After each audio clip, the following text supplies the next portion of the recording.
Friends welcome to my channel. आज मु आपण मानक पाई नहीं आछि आ गोटे नुआ रेसिपी। सेटा हला माछ तेंतुली खट्टा। आपण माने घरे बहुत बारंबार बने सारथिबे, किंतु मु आज टिके सिंपल उपाय रे शीघ्र बने देखेबी रेसिपी टिको। तो आपण मानक जदि वीडियोटी भल लगे प्लीज प्लीज प्लीज मो चैनल को सब्सक्राइब कर देबे और गोटे छोटा लाइक कर देबे। तो चलंतु देखिबा मु रेसिपी टिको केमिति बनैछि। प्रथमे आमे माछ आनिबा पई जिबा। माछ तो न आनले रेसिपी तो बने हबनी। माछ तो मेन इंग्रेडिएंट सेथिरे। तो आमे चलले माछ आनिबा पई। प्रथमे देखंतु बहुत सारा माछ अछि। तो प्रथमे माछ आन सारे परे माछ को प्रथमे काटी सफा करी ताको हळदी आ लूण रे मिसे करी रखि दबा। तापरे एठी मु गोटे कड़ाई रे अल्प तेल नेछि। तेल नबा परे सेथिरे आमे प्रथमे माछ को फ्राई करिबा।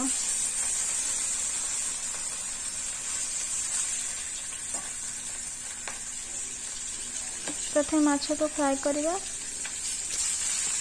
भल भाबरे फ्राई करि सारिबा परे माछटी को काढी नबा। एपटे तेंतुली अल्प मात्रा रे तेंतुली को पानी रे भिजे रखि देछि।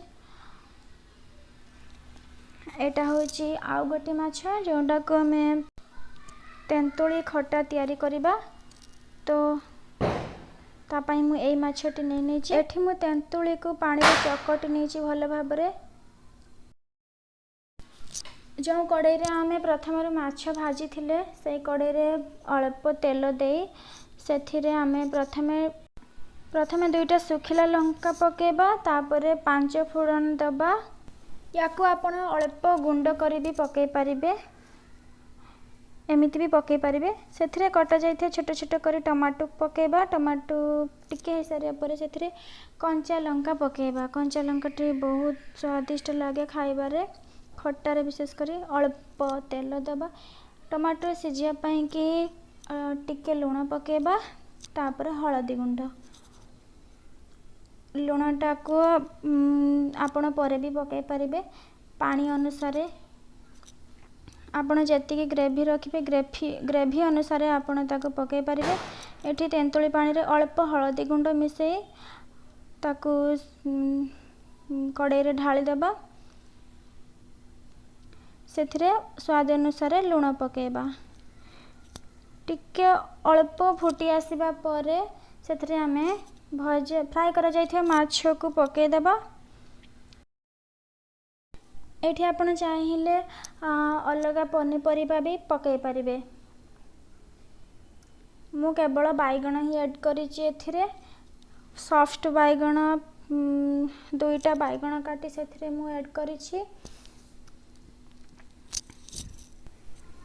टिके तरकारी फुटी आसीबा परे बैगणटी को पकेइबे।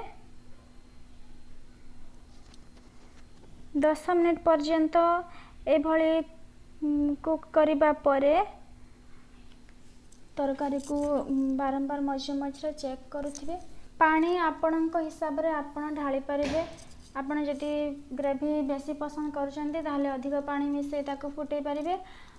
मु एथिरे अल्प चीनी प्रयोग करिबा। हमें चीनी आपण स्किप भी करि पारिबे। तो हे गला हमरो गरमा गरम तेंतुली खट्टा माछ तेंतुली खट्टा रेसिपी। याको आपण गरमा गरम भात सहित खाई पारिबे, मजार सहित बनेबे। केमती लागले मते कमेंट रे जणाइबे। देखि पारथि आपण माने केते सुंदर भाबरे आ सरल उपाय रे कम समय रे मु बने देछि माछ तेंतुली खट्टा।